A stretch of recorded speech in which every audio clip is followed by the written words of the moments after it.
Good morning. My name is Jeff Scott, and I am broadcasting from Julia's Books and Coffee here in beautiful Charlotte.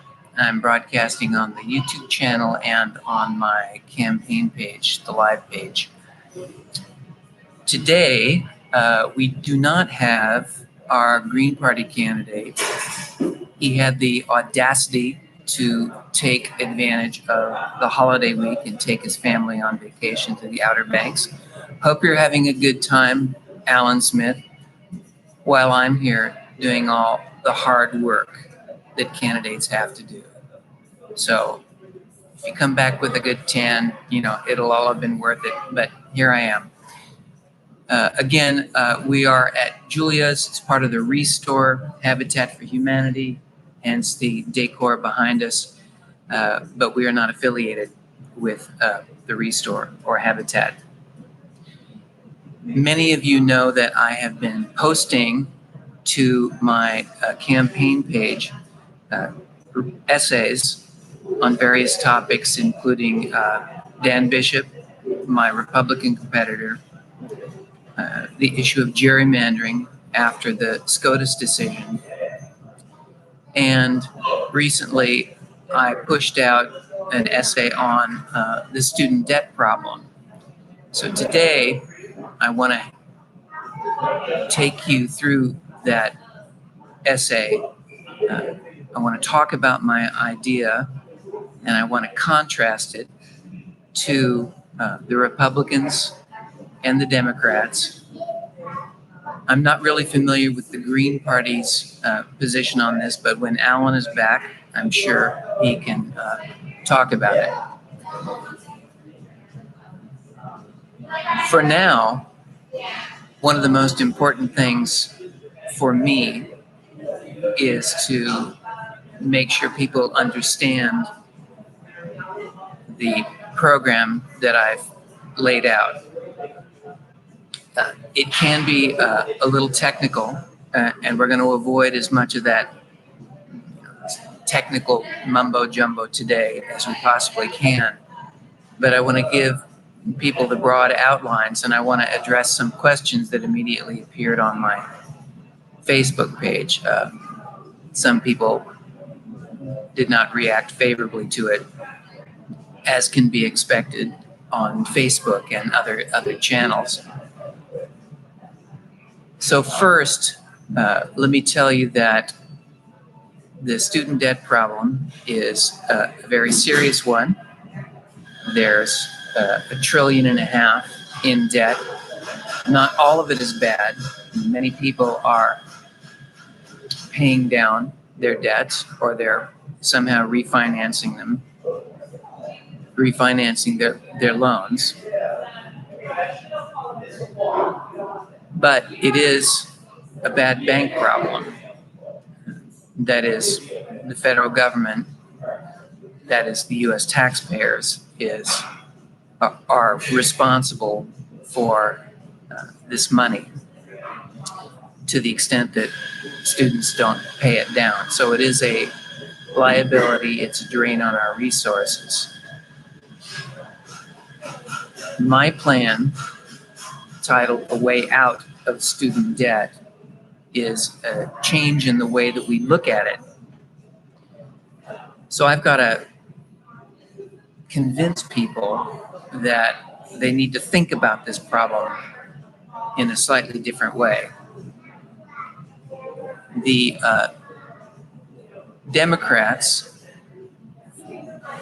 for example, I believe, are simply pandering to their base, which are the universities and what I call the educational industrial complex. Let me clarify that. Let me restate that. It's the education industrial complex.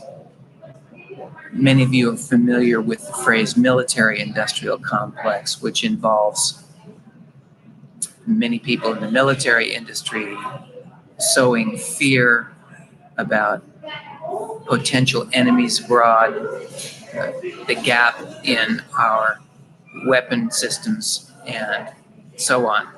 Well, the education industrial complex does something very similar. They create a lot of fear about not being able to get ahead, gaps in education levels, gaps between the highly educated and the not so educated, gaps between the rich and the poor. So they do sell their program to young students. First, let me talk a little bit about why I see it as a complex. When you think of students entering school, even very young students, parents are making decisions for children in the very early stages of their life about what types of schools they have aptitude for in their future. So they may be involved in planning their finances around sending their kids to school as early as kindergarten.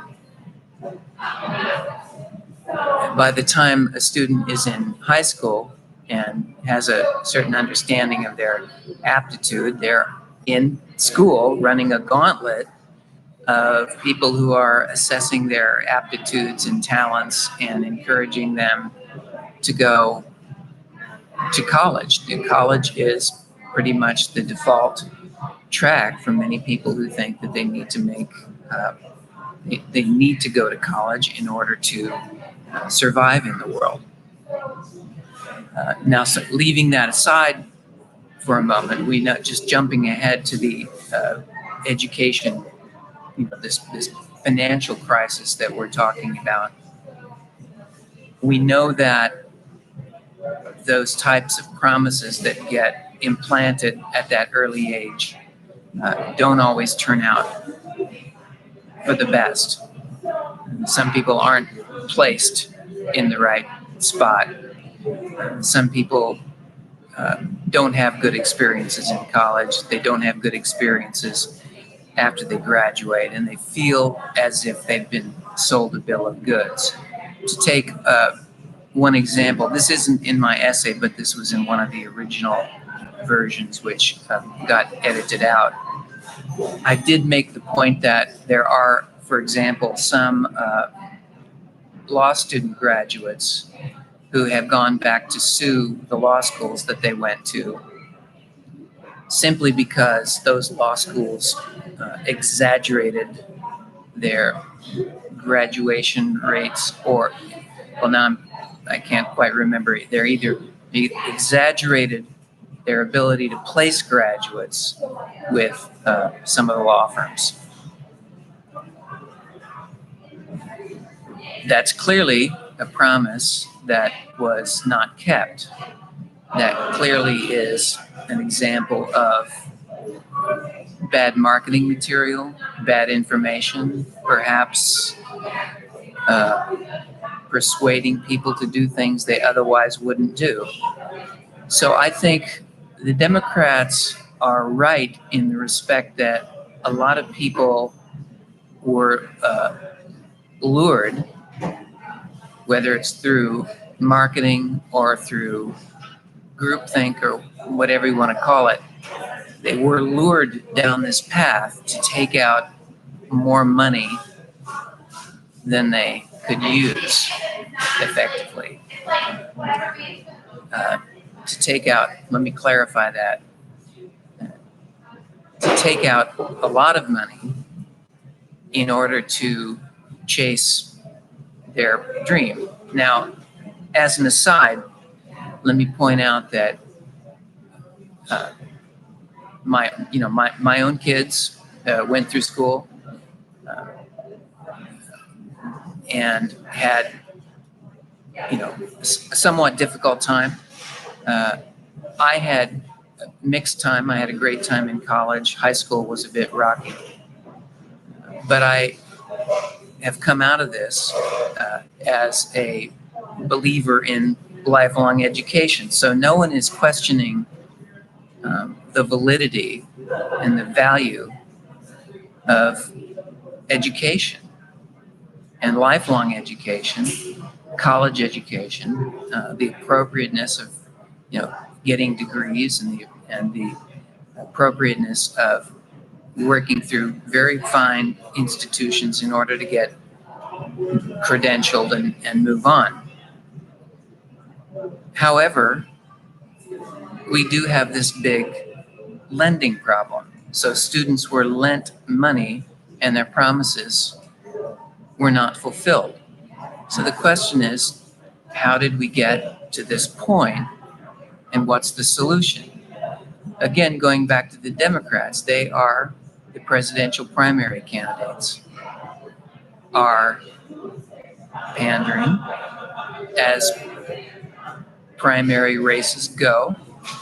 I don't blame them for that. That's just the way it goes. That's the way primary elections go when they are trying to appeal to their base. They're saying, some of them, that debt forgiveness would be a very good idea. And of course, a lot of people who've taken on big debts and owe a lot of money like that idea. That's free stuff. So to make sure that other college students can get into college in the future who may not have access to funds once all the debts are forgiven and no one wants to enter the lending market, of course, they're offering free college. So I can appreciate the fact that North Carolina, as a state, is offering benefits to students at historically black universities, Pembroke, which is the Native American college. They offer very competitive, very good rates for tuition, and I think it's appropriate that states, what we call our laboratories of democracy, can actually do that sort of spending. So I have no objection to states funding education. In fact, half of the state budget of North Carolina goes to funding education. What I object to, and this is where I agree with some conservatives, is that the Department of Education should probably be abolished. So this is the plan of Representative Thomas Massie of Kentucky, who has attempted to introduce legislation and abolish the department. So even if that happened and we didn't have problems in the future with the department taking on more than it possibly could, we would still have a problem of this $1.5 trillion to manage. So my plan, now that we're 13 minutes into this webcast, is to make sure that teachers in the educational world, the education industrial complex, the administrators, the people who are paid at the state level to be working in this industry, they all have stakes in the outcome, and they should have financial stakes in the outcome. That just means that teachers have to align their interests with the long-term success of their students, not merely graduation rates. It's one thing if you measure your performance based on how many people you can graduate, how many people you can push out the door.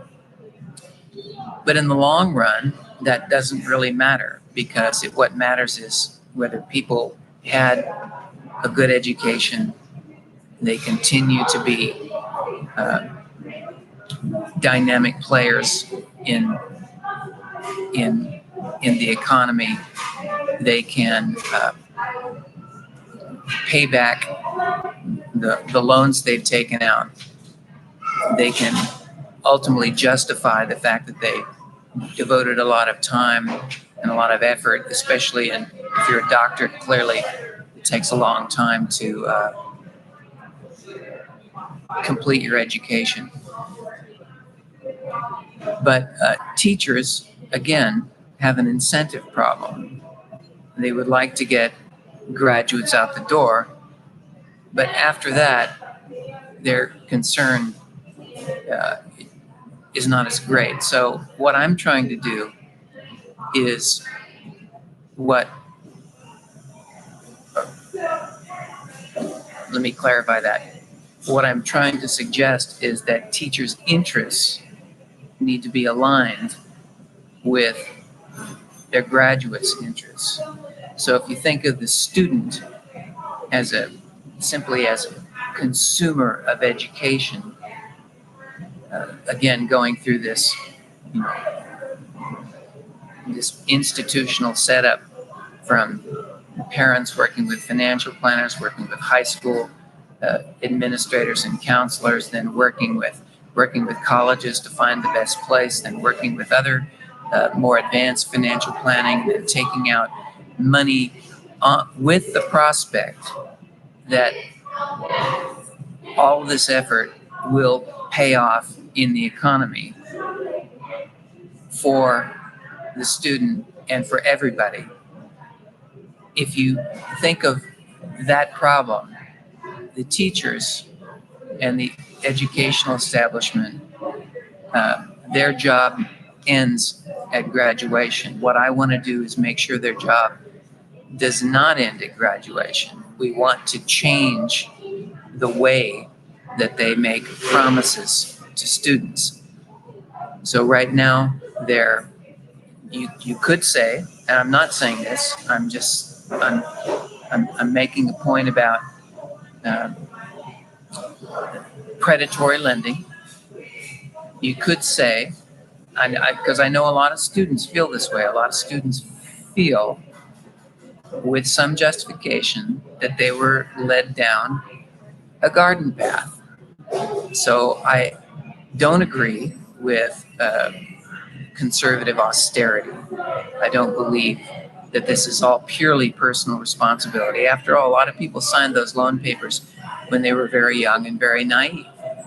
So I do think we have, with this $1.5 trillion, I think we have what amounts to a sort of a predatory lending system. Because clearly with those high default rates, people don't feel like they got what it is that they wanted. In my brief essay, I do talk about the banking system, and I compare it to previous financial debacles where people were lent money, they couldn't afford the payments, they bought a house because they were caught up in the mania. They wanted to make sure that they bought a house before the price went up year after year, because they thought, the prices of this thing is going to be out of reach. If I don't get in now, I'll never get in. So the idea that you have to chase after something that's going up and up in price over time is very scary and very alluring, and it's also very deceptive. So I don't think we're too far off base by calling the education industrial complex, at least in part, predators. So that's what we want to fix. We want to fix these false promises, and we want to think about how we can get teachers and this establishment to hold true to their promises or to make better promises. Now, the only way I see of aligning their long-term financial interests is for them to have a financial stake in the outcome. Now, this is fairly tried and true in the private sector. When you think of, for those of you who've worked in corporations or technology or finance, you understand that much of the benefits and the pay packages are based on performance. Sometimes that performance is measured very subjectively, internally. Sometimes it's measured by if the company stock is traded publicly, how well it does. There are different measures for measuring performance. But one measure of performance for students beyond the graduation rates is their performance in the marketplace and whether or not they can afford to pay very high debt levels, or whether they can, let me clarify that. One of the tests is whether they can manage the debts that they've incurred based on the salaries that they find out there in the marketplace. So the only way I see teachers and administrators and people in this establishment altering their worldview to reflect the realities of the marketplace is for them to hold some of this debt in their pensions, in their retirement. Now, this is the part that really sets a lot of teachers' hair on fire. So if you're a teacher, I know your head's ready to explode just by hearing this, because I know you're underpaid. I know you've got a lot of problems with state budgets. I know you're dealing with a lot of difficult issues. And so this isn't personal about any particular teacher. This is about the way the system works, and it's a very complex system. And I think we want to bring some sanity to the way that the incentives are structured. So I know I just set other people's hair on fire by saying the way that the incentives are structured. I promised myself I would avoid these kind of wonky phrases, but there is a perversity built in, and that's why people are suffering a lot of pain right now. Again, I ask you to go back and reflect on the housing bubble and then the subsequent housing crisis, because everybody knows somebody who had problems making payments, maybe lost their home, had to move, had to relocate. That was very serious stuff. I also lived through and worked through the savings and loan crisis, and I wrote about it, in the late 80s. At the time, that crisis dragged down, the economies of several states, including California. Very dormant economy. The real estate wasn't moving from the early 90s until the mid 90s. And that was really, nationally, that was only about a $250 billion problem. And that created a lot of issues. Well, we have a potential $1.5 trillion problem, and that has the potential to drag a lot of people down.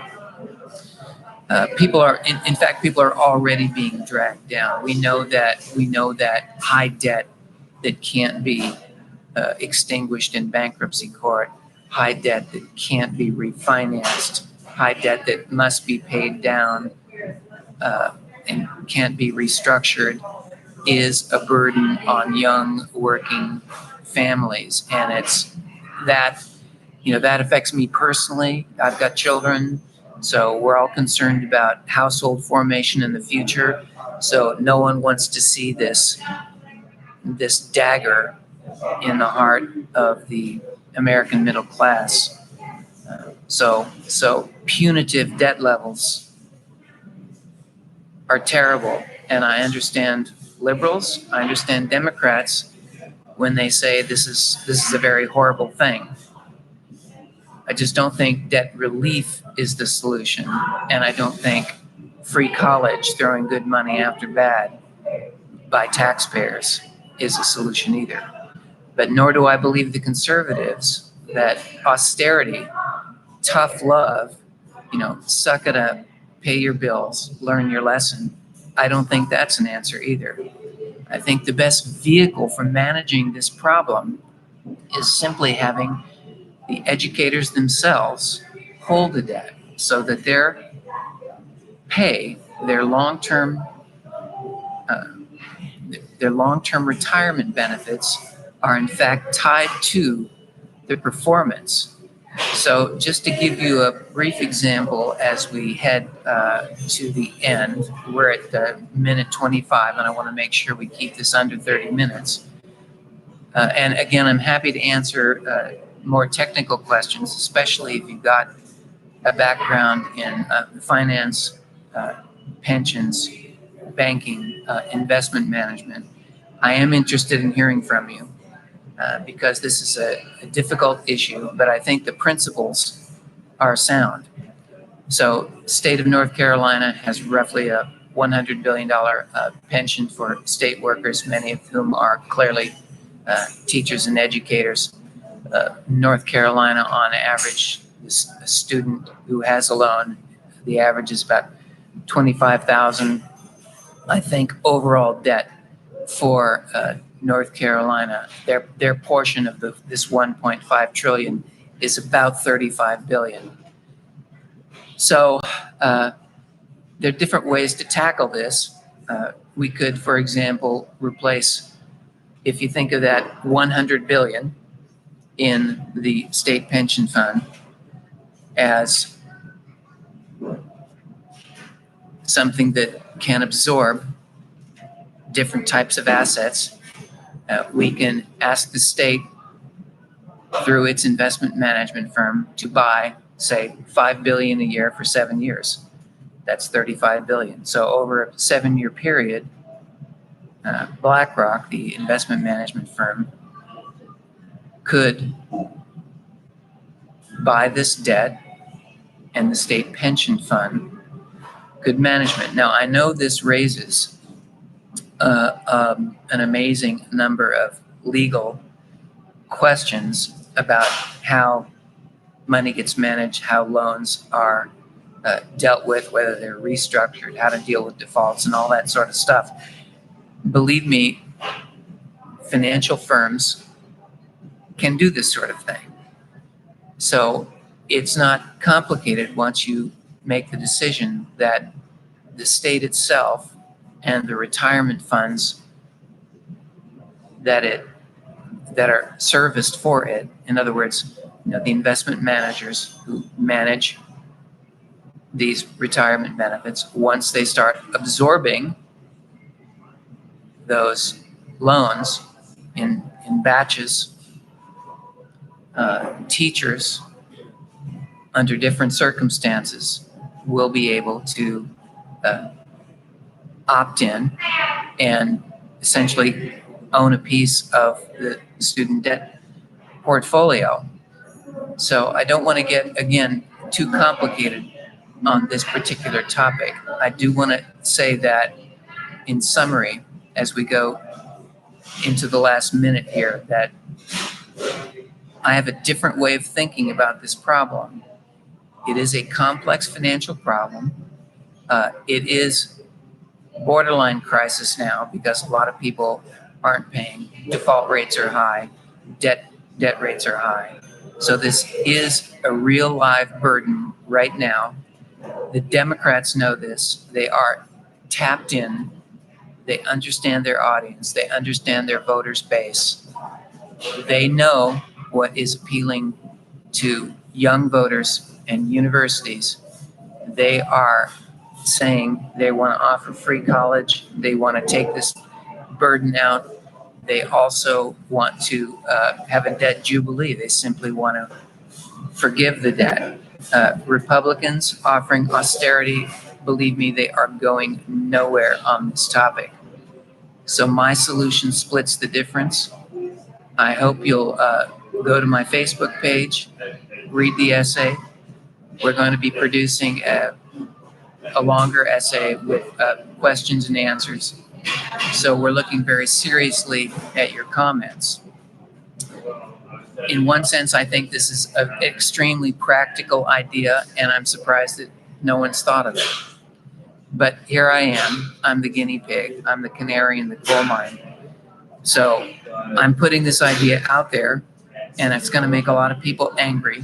But I'm asking you to just think about how we can align pay for performance, how we can fix this problem, how we want to solve it for everybody, teachers, the educational establishment, so we can have a robust, competitive educational system and not saddle our young people with the kind of debt levels that we're seeing right now.